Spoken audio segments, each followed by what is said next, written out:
இந்த மசோதா தாக்கல் செய்யப்படுகிற நேரத்தில் இது தமிழ்நாட்டுக்கும் தென்னக மக்களுக்கும் செய்யப்படுகிற துரோகம்.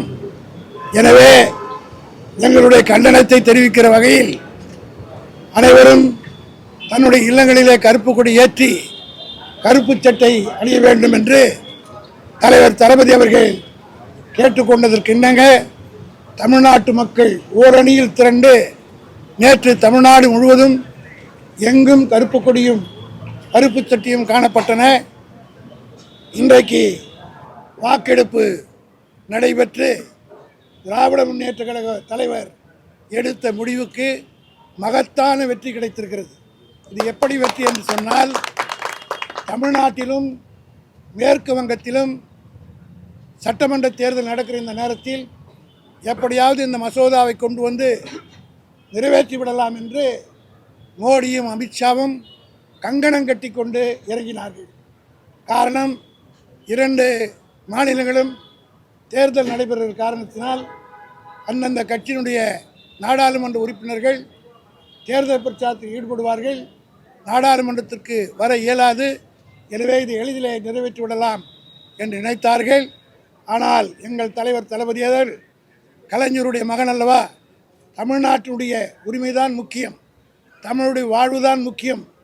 ஆகவே அதனை பிரதானமாக எடுத்துக்கொண்டு திமுகவும் இதனுடைய கூட்டணி உறுப்பினர் கொண்ட 40 பேரும் இன்றைக்கு நாடாளுமன்றத்தில் ஆஜராகியிருக்கிறார்கள், வருகை தந்திருக்கிறார்கள். அதே போல் மேற்கு வங்கத்திலே 43 இடங்கள் பாராளுமன்றத்தில் இருக்கிறது. அதில் 29 பேர் திரிணாமுல் காங்கிரஸை சார்ந்தவர்கள்.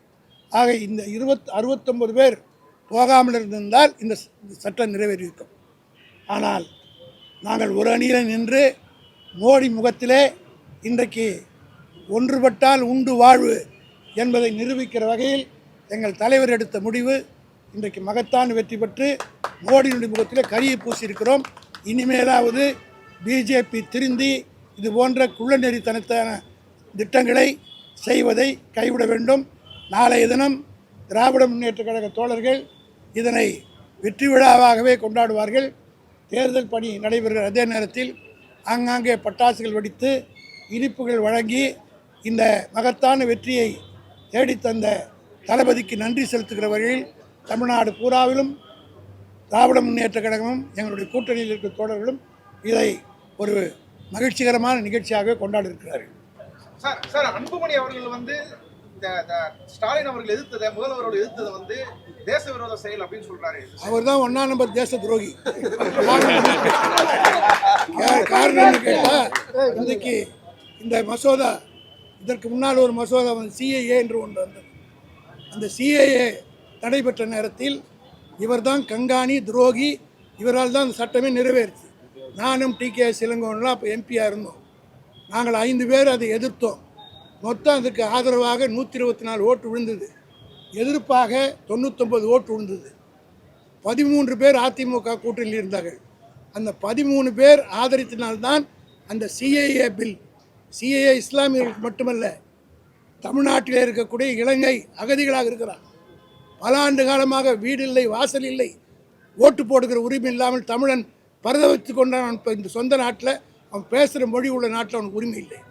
அவனுக்கும் அந்த உரிமை தரணும்னு திருத்தம் கொடுத்தோம். அந்த திருத்தத்துக்கு 99 பேர் ஆதரவு கொடுத்தார்கள்.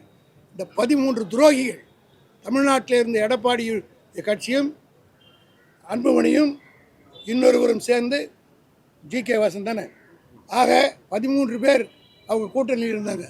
அந்த 13 ஓட்டு இந்த பக்கம் 99 சேர்த்துருந்தா 112 ஓட்டில் இன்றைக்கி எப்படி பில்லு தோற்கடிக்கப்பட்டதோ அதே மாதிரி தோற்கடிச்சிருப்போம். 111 ஓட்டு தான் அவங்க வந்திருப்போம். ஆக இந்த அன்புமணியினுடைய ஒரு ஓட்டுன்றி இல்லையா, இந்த ஒரு ஓட்டு தான் இந்தியா பூரா அவர்கள் இஸ்லாமியர்களுக்கும் இலங்கை தமிழுக்கும் துரோகத்துக்கு இருந்த ஓட்டு அன்புமணியுடைய ஓட்டு, இந்த ஒரு ஓட்டு. சார், இந்த தேர்தலில் இந்த மசோதா வீழ்த்ததற்கு காரணமாக திராவிட முன்னேற்ற கழகம் அடுத்து திமுக பெற போற வெற்றிக்கு இது அச்சாரம்.